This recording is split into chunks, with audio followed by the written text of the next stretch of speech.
पाकिस्तान आने के बाद सबसे पहले तो अपने मोबाइल जो थे ना वो ऑफ कर दिए, फिर इन्होंने नई सिमें ली मुख्तलिफ नामों पे। जब ये सारा वकूआ हुआ भाई तो घर पे था ही नहीं, भाई तो जॉब कर रहा था टैक्सी। जिस तरह का वो इंसान था कभी भी ऐसा नहीं कर सकता, मेरा दिल इस बात की गवाही देता। 10 अगस्त 2023 को इस्लामाबाद एयरपोर्ट से एक शहरी जिसका नाम इरफान शरीफ है बरतानवी एमरजेंसी सर्विसेज को कॉल करता है और इन्फॉर्म करता है कि इसके लंदन में वाक़े घर में इसकी बेटी जिसका नाम सारा शरीफ है उसकी लाश पड़ी हुई है।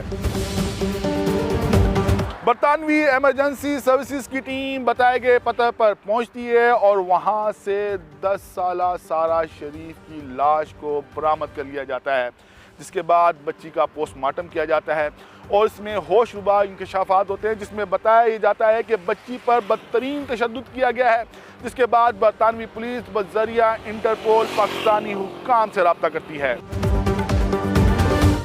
मुल्जिमान की बरामदगी के लिए FIA पंजाब पुलिस से रब्ता करती है और इसका टास्क DPO जहनम नासिर महमूद बाजवा को दे दिया जाता है। पुलिस रेड्स करती है, सर्च ऑपरेशंस करती है और यहाँ तक के मुल्जिमान को मजबूर कर देती है कि वो सरेंडर कर दें। बरतानवी अदालत में इरफान शरीफ ने इकबाल जुर्म कर लिया है।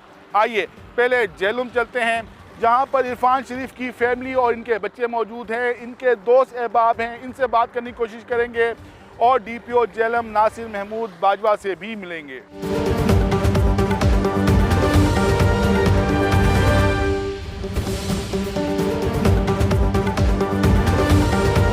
अस्सलाम वालेकुम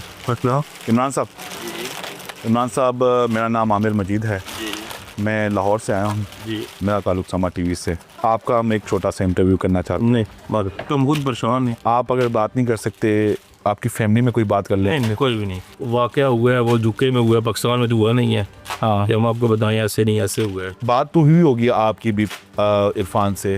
वो से बात रोजाना होती है, हमारी फैसल से बात होती है, लेकिन ये कि हम केस के बारे में डिस्कस नहीं कर सकते। हम नहीं, केस के बारे में आप डिस्कस नहीं कर सकते। मतलब इरफान ने क्या बताया था कि बाप तो कभी भी नहीं मार सकता अपनी बेटी को। की बात है जब ये सारा वकूआ हुआ भाई तो घर पे था ही नहीं, भाई तो जॉब कर रहा था टैक्सी, भाई तो था ही नहीं। ये तो उधर पता है सब, पुलिस को जज को भी पता है। तो बाकी जो उधर हो रहा है वो उसने क्यों मानना है, सब कुछ लेने की ये तो वही बता सकता है। अच्छा नहीं लग रहा, मैं आपसे तीसरी बार रिक्वेस्ट कर रहा हूँ। नहीं माजरत, प्लीज रिक्वेस्ट ना करें, माजरत, मैं इस टॉपिक पे कोई बात करना ही नहीं चाहता।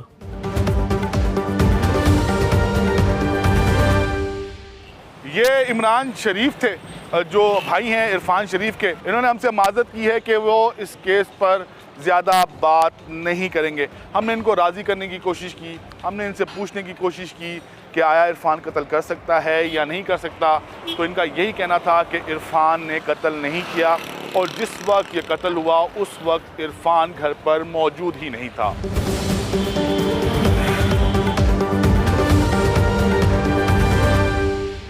इरफान शरीफ, फैसल शरीफ और बिनिश बतूल पाकिस्तान को सेफ हेवन समझ रहे थे, लेकिन जब इंटरपोल के ज़रिए FIA से रब्ता किया गया तो FIA ने IG पंजाब डॉक्टर उस्मान अनवर से दरख्वास्त की कि इन मुल्जिमान को लोकेट किया जाए। DPO जेहलम नासिर महमूद बाजवा को टास्क दिया गया कि बच्चों को लोकेट किया जाए, इस फैमिली को लोकेट किया जाए।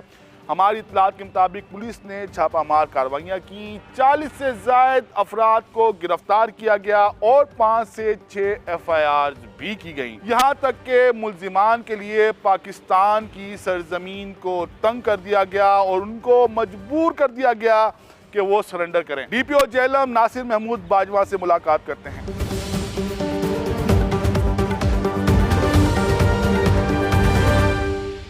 ये बड़ा इम्पॉर्टेंट हाई प्रोफाइल केस था। 10 साला बच्ची सारा जो थी वो वहाँ UK में मुर्दा हालत में पाई गई।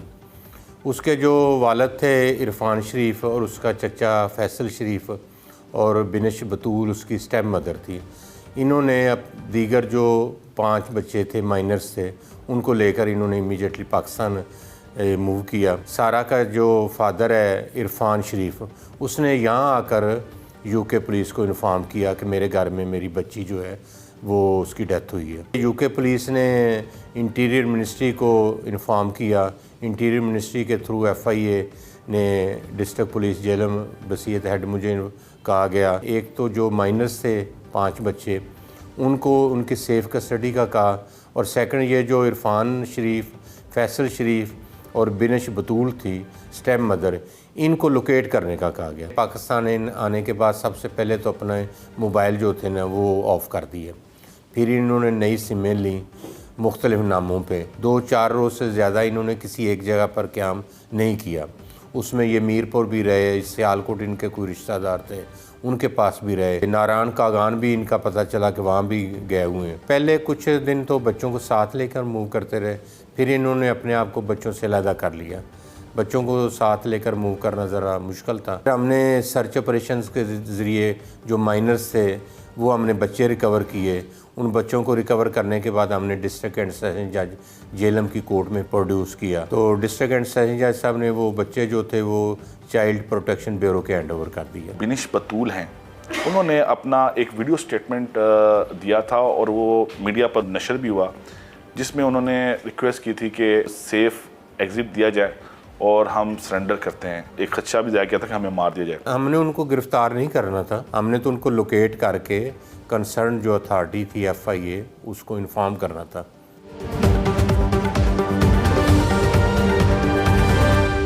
सारा शरीफ का कत्ल जैसे ही मंजर आम पर आया तो जेलम के मुकामी सहाफ़ी भी मुतहरिक हो गए।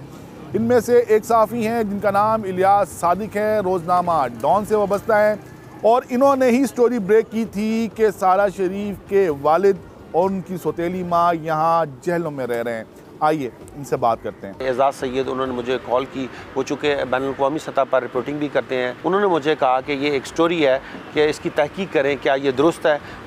तो उस पर फिर मैं एक्टिव हुआ और मैंने तहकीक की। तो ये क्रेडिट इंग्लिश पेपर को था कि सबसे पहले उसमें ख़बर छपी। इरफान और बिनिश कितना अरसा जेहलम में रहे और पाकिस्तान में टोटल अरसा कितना रहे, और ये कहाँ कहाँ रहते रहे, और फाइनली ये कैसे दुबई पहुँचे? मेरे ज़राए के मुताबिक ये जेलम की एक तहसील है सुहावा, उसके साथ एक ज़रखेज़ इलाका है पहाड़ों का, डोमेली, ये वहाँ पे भी कुछ अरसा रहे। फिर यहाँ से ये आज़ाद कश्मीर वहाँ पे चले गए। वहाँ पे भी हमारी पुलिस और जो AJK की पुलिस है वो भी कोशिश करती रही इनको ट्रेस करने के लिए। ये यहाँ से निकल के एक सियालकोट का इलाका है, वहाँ चले गए जहाँ पर इरफान के कोई करीबी अजीज़ थे, वहाँ पर रूपोश रहे। सियालकोट से इरफान ने फिर रब्ता किया उधर UK में, और बिनिश ने एक वीडियो बयान कि हम आपके पास आना चाहते हैं, हम इसका ट्रायल जो है ना वो फेस करेंगे, और पाकिस्तान की गवर्नमेंट से हमें ख़तरा है कि हमारा मर्डर ना कर दिया जाए। तो उस पे फिर उन्होंने इनको सेफ रास्ता दिया। जो एयरपोर्ट है सियालकोट का, वहाँ पर FIA ने इनको पहुँचाया। सियालकोट से ये दुबई, और दुबई से फिर जो है ना हाई कमीशन और इंटरपोल ने उनको रिसीव करके UK पहुँचा दिया।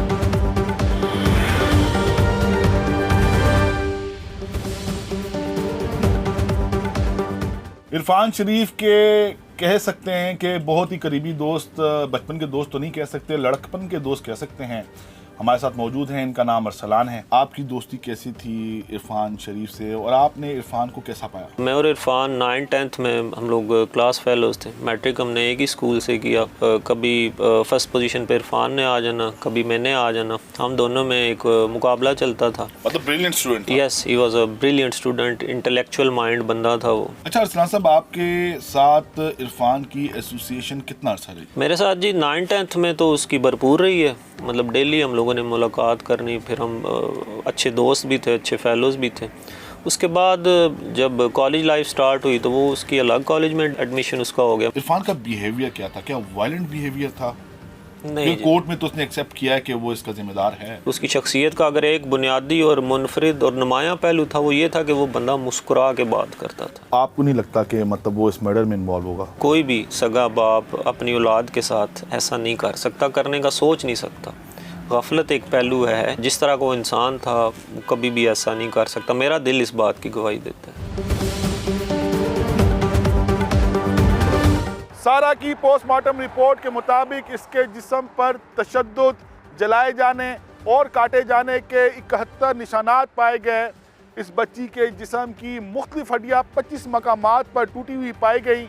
और सिर्फ रीढ़ की हड्डी 11 मकामात पर टूटी हुई देखी गई। हमने पूरा दिन जेहलम में गुजारा। इरफान शरीफ, इनकी अहलिया बिनिश बतूल और भाई फैसल शरीफ के पाकिस्तान में क़याम से मुतल्लिक खोज लगाने की कोशिश की। मुल्जिमान पंजाब और खैबर पख्तूनख्वा के मुख्तलिफ इलाकों में रूपोशी काटते रहे, यहाँ तक कि पंजाब पुलिस ने पंजाब में ही वाक़े एक घर में छापा मार कार्रवाई के दौरान इनके बच्चों को बाज़ेयाब करवा लिया। इरफान शरीफ ने बरतानवी कोर्ट में जारी ट्रायल के दौरान एतराफ़ जुर्म कर लिया है। इस केस का फैसला 17 दिसंबर को सुनाया जाएगा। इस वीडियो पर अपना फीडबैक ज़रूर दीजिएगा। अपना ख्याल रखिएगा। अल्लाह हाफ़िज़।